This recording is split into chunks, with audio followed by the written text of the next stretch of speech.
Hello friends, welcome to my channel. Previous వీడియోస్లో basics అలానే కొన్ని లెటర్స్ ఎలా రాయాలన్నది మనం చూసాము. సో మీరందరూ ప్రాక్టీస్ చేశారని నేను అనుకుంటున్నాను. ఈరోజు మరికొన్ని లెటర్స్ ఎలా ప్రాక్టీస్ చేయాలి అన్నది మనం డిస్కస్ చేసుకుందాం. సో నిన్న ఆర్ నుంచి జే వరకు కూడా లెటర్స్ అనేవి మనం ప్రాక్టీస్ చేసాము.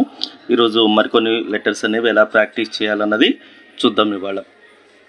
So next letter P. So same ఇదే స్ట్రక్చర్ మనం ఇక్కడ తీసుకుంటామండి. జేకి కంటిన్యూషన్ చూడండి. సో ఇక్కడ హుక్ లాగా రాసాము జే అనే లెటర్ని.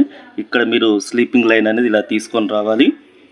ఇక్కడ నుంచి స్లాంట్ లైన్ ఇలా తీసుకొస్తూ ఇలా కర్వ్ షేప్ అనేది ఇలా తీసుకొని రావాలి పి. సో మీరు ఏ లెటర్ ప్రాక్టీస్ చేసినా కూడాను 3-3 ఒక సెట్ లాగా ప్రాక్టీస్ చేయండి. So it will be more helpful. P అనే లెటర్ని ప్రాక్టీస్ చేసాము. ఇప్పుడు మనకి నెక్స్ట్ ఎల్ స్ట్రోక్ తోటి లెటర్స్ ఎలా ఫామ్ అవుతాయి, ఏమేమి ఫామ్ అవుతాయి అన్నది చూద్దాం ఒకసారి. సో ఫస్ట్ నేను ఈ ఎల్ స్ట్రోక్ అలానే ఇక్కడ ఉన్నటువంటి ఐ స్ట్రోక్, సో రెండింటిని కలిపి హెచ్ అనే లెటర్ని ఫామ్ చేస్తున్నాను. ఓకే, ఈ హెచ్ అనే దాన్ని కూడా 3 టైమ్స్ మనం ప్రాక్టీస్ చేయవలసి ఉంటుంది. హెచ్ని 3 టైమ్స్ ఒక సెట్ లాగా మనము ప్రాక్టీస్ చేసాము. So next letter B. So ఇదే స్ట్రక్చర్ ఎల్ స్ట్రక్చర్ అనేది తీసుకుందాం. ఇట్లా సేమ్ ఇప్పుడు ఇదే స్ట్రక్చర్ని ఇలా ఓవెల్ షేప్ లాగా మార్చి బి అనే లెటర్ రాద్దాం. సో సిమిలర్ షేప్స్ అనేవి కంటిన్యూషన్గా మనము ప్రాక్టీస్ చేసుకుంటూ వస్తున్నాం. రాసే విధానంలో సిమిలారిటీ అనేది మనం తీసుకుంటూ వస్తున్నామండి. దాన్ని బట్టే లెటర్స్ అనేవి మనం ఫామ్ చేస్తున్నాము. సో అలా ప్రాక్టీస్ చేయటం వల్ల సో ఒకే రకమైనటువంటి స్ట్రక్చర్ అనేది మనకి రావడానికి అవకాశం ఉంటుంది. సో ఈజీగా ప్రాక్టీస్ చేసుకోవచ్చు ఇలా అయితే కనుక.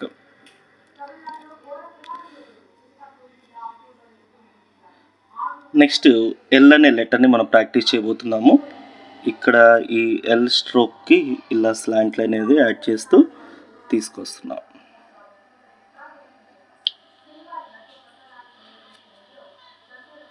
త్రీ టైమ్స్ అనేది మనం ప్రాక్టీస్ చేస్తున్నామండి ప్రతి సెట్ని కూడాను. ఇవి మీరు పేజ్ మొత్తం ప్రాక్టీస్ చేయవలసి ఉంటుందండి. నేను వీడియో కోసమని ఒక్కొక్కసారి రాస్తున్నాను 3-3 కలిపి ఒక సెట్ లాగా. కానీ మీరు ప్రాక్టీస్ చేసేటప్పుడు ఒక పేజ్ మొత్తం మీరు ప్రాక్టీస్ చేయవలసి ఉంటుంది. సో మీరు పేజ్ మొత్తం ప్రాక్టీస్ చేస్తే it will be more help for good result. Next same ఇదే స్ట్రక్చర్ని తీసుకొని దీనికి 2 స్లాంట్ లైన్స్ అనేవి ఇట్లా యాడ్ చేస్తున్నామండి. సో కే అనే ఒక స్ట్రక్చర్ అనేది ఫామ్ అయిపోయింది.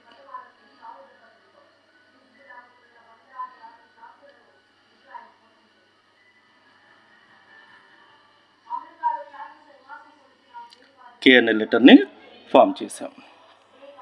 నెక్స్ట్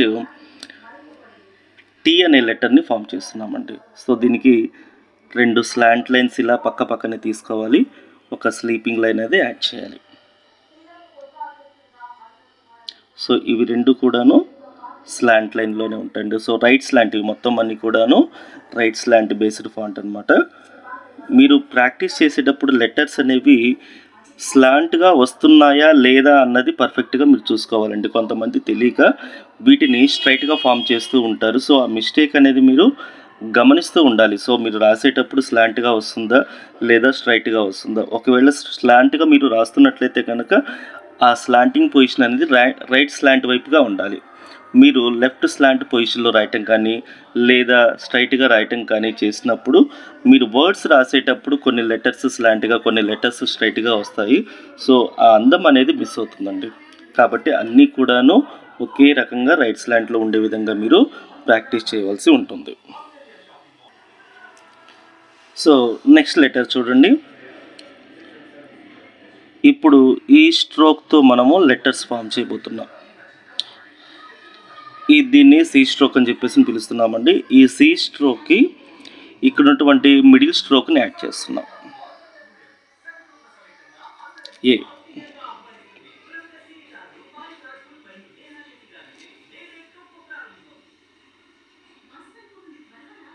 నేను మీకు లాస్ట్ వీడియోలో కూడా చెప్పానండి, మీరు రాసేటప్పుడు కొన్ని కార్నర్ స్పేసెస్ అనేవి వస్తూ ఉంటాయి. సో అలాంటి కార్నర్ స్పేసెస్ మీరు రాసేటప్పుడు ఈ ట్రయాంగిల్ షేప్లో ఫామ్ అవుతున్నాయా లేదా, సో నేను వీడియోలో చూపించిన విధంగా మీకు కార్నర్ షేప్లు అనేవి ఫామ్ అవుతున్నాయా లేదా అన్నది కూడా మీరు చెక్ చేసుకోవాలి. సో ఏ అనే లెటర్ని ఫామ్ చేసాము. సో దీనికి కంటిన్యూషన్గా సేమ్ ఇదే స్ట్రక్చర్ని తీసుకుంటూ ఇక్కడ ఉన్నటువంటి ఎల్ షేప్ని మనం తీసుకుంటున్నాం.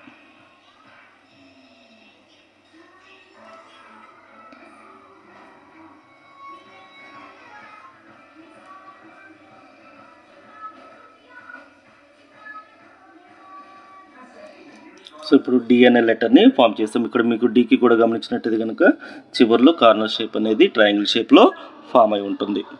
దీనికి కంటిన్యూషన్గా క్యూ అనే లెటర్ని ఫామ్ చేస్తున్నాం. చూడండి, ఇదే స్ట్రక్చర్ని తీసుకుంటున్నాము. ఇప్పుడు ఇక్కడ మీరు స్లాంట్గా రాసిన ఈ పొజిషన్ని ఇక్కడ బాటమ్కి సెట్ చేస్తున్నాం. చూడండి, సో ఇక్కడ మీకు ఎల్ స్ట్రోక్లో ఉన్నటువంటి స్లీపింగ్ లైన్ తప్పించి ఇక్కడ ఉన్నటువంటి 2 స్లాంట్ లైన్స్ని కంటిన్యూషన్గా ఇక్కడ మీకు ఫామ్ చేయడం జరిగింది. సో క్యూ అనే లెటర్ ఫామ్ అయిపోయింది.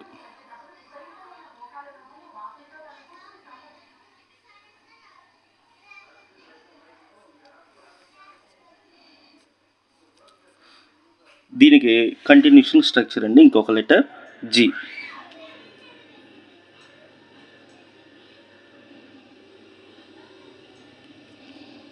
సో ఇప్పుడు ఈ క్యూ ఉన్నటువంటి స్ట్రక్చర్ని స్లాంట్ లైన్ని కొంచెం ఫ్రంట్ వైపుగా మీకు బెండ్ చేస్తూ రాయాలి.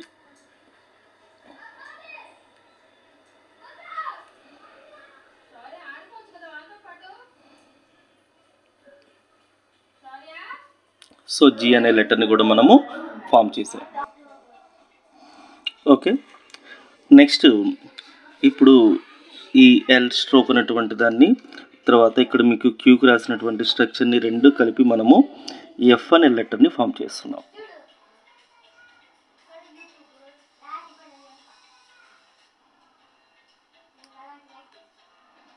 ఈ ఎఫ్ అనే లెటర్ 4 లైన్స్ టచ్ అవుతుందండి. సో దీని స్ట్రక్చర్ సర్కిల్ ఇక్కడ ఫస్ట్ స్లీపింగ్ లైన్ పెడతాము, తర్వాత స్లాంట్ లైను, మళ్ళీ sleeping line. Okay, next letter C అనే లెటర్ని ప్రాక్టీస్ చేస్తున్నామండి. సో ఇట్లా కొంచెం ఓవెల్ షేప్ లాగా మీరు నీట్గా రాయాల్సి ఉంటుంది.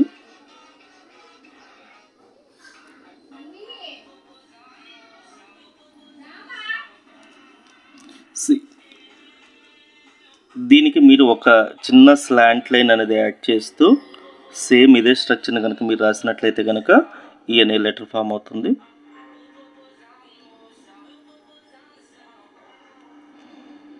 ఈ అనే లెటర్ ఫామ్ చేసాము.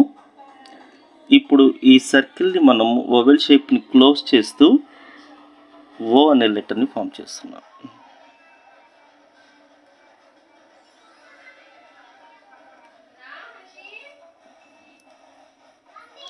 సో ఇలా మీరు లెటర్స్ని ప్రాక్టీస్ చేయవలసి ఉంటుందండి. మరికొన్ని లెటర్స్ మరియు A to Z letters revision అనేది నెక్స్ట్ వీడియోలో మీకు ఎలా రాయాలన్నది చెప్తాను. సో మీకు కనుక ఈ వీడియో నచ్చినట్లయితే కనుక లైక్ చేయండి, షేర్ చేయండి. మీకు ఏదైనా డౌట్స్ ఉంటే కనుక కామెంట్ చేయండి. Thank you.